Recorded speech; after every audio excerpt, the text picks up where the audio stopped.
আসসালামু আলাইকুম। আজকে আমি আপনাদের দেখাবো কবুতরের মাংস রান্না।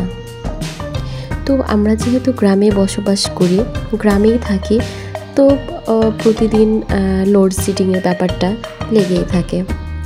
তো আকাশে মেঘ দেখা গেলেই লোডশেডিং হয়, এটা সবারই জানা বর্তমানে।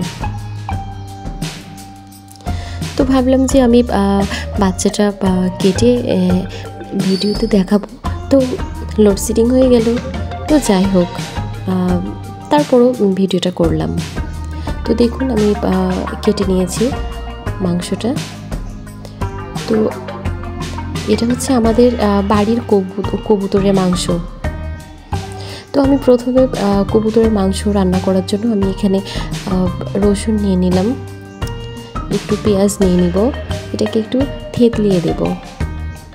তাহলে কি হয়, কবুতরের মাংস যেহেতু ছোট বাচ্চা, মাংস খুব কচি নরম, তো এই পেঁয়াজটা থেতলানোর পর সেখানে দিলে ভালো হয় মাংসটা আর কি।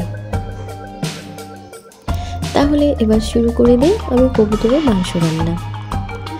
তো আমি এখানে একটু লবণ দিয়ে দিলাম, লবণ দিয়ে আবার থেতলানো শুরু করলে পেঁয়াজ রসুনগুলো একটু তাড়াতাড়ি গলে যায় বা থেতলানো ভালো হয়। তো আমি এখানে প্রথমে একটু পেঁয়াজ নিয়েছি, 2টা লাল মরিচ নিয়েছি, মশলা তেজপাতা নিয়েছি। ওটাকে হালকা ভাজার পর আমি ওই থেতলানো পেঁয়াজটা দিয়ে দিলাম এখানে। তারপর এটা ভাজানো শুরু করব। এটা যখন সামান্য ভাজতে ভাজতে বাদামি রং হবে, তখন এখানে আমি এক এক করে সব মশলাগুলো দিয়ে দেব। হলুদ গুঁড়ো, ধনে গুঁড়ো দেব। আজকে আমি এখানে মরিচ গুঁড়ো দেব না, কারণ এটা আমি খুব একটা বেশি ঝাল করতে চাই না। সামান্য পরিমাণের স্বাদ মতো লবণ দিয়ে দিলাম। তারপরে মশলাটা ভালো করে কষিয়ে নেব। একটু পানি দিয়ে দিলাম, পানি দিয়ে আবারও একটু ভালোভাবে কষিয়ে নেব। তো এটা ভালোভাবে কষানো হয়ে গেলে আমি এক এক করে আমার কবুতরের মাংসগুলো এখানে আমি দিয়ে দেব।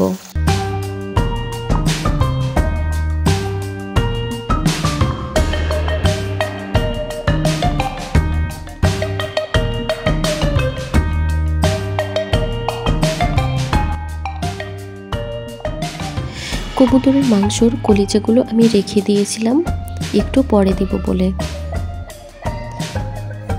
কারণ এটা যেহেতু ছোট বাচ্চা, কলিজাগুলো আমি ফার্স্টের দিকে দিয়ে দিলে কলিজাগুলো দেখা যাচ্ছে কষাতে কষাতে গলে যেত, তাই আমি একটু পরে দিলাম। এটা আমার আদা বাটাটা দিয়ে দিলাম, ভালোভাবে কষিয়ে নিব।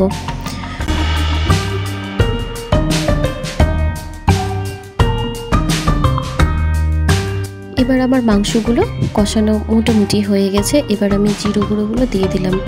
জিরে গুঁড়ো দেওয়ার পর মাংসগুলোকে আমি আরেকটু ভালোভাবে কষিয়ে নেব।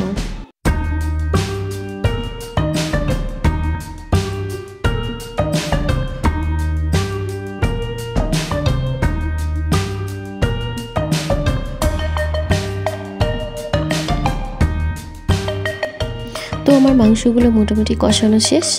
এবার আমি সেদ্ধ করার জন্য অল্প পরিমাণে পানি দিয়ে দেব। এবার পানি দেওয়ার পর ভালোভাবে চারিদিকে নেড়ে চেড়ে রেখে দেব। এবার সেদ্ধ করার জন্য ঢাকনা দিয়ে দেব।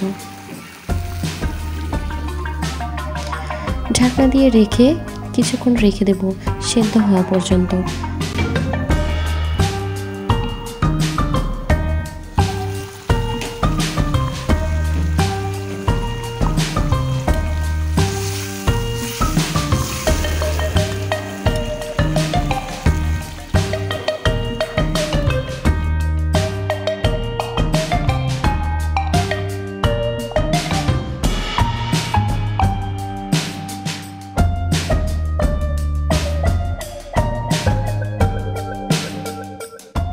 তো আমার কবুতরের মাংস রান্না করা কমপ্লিট।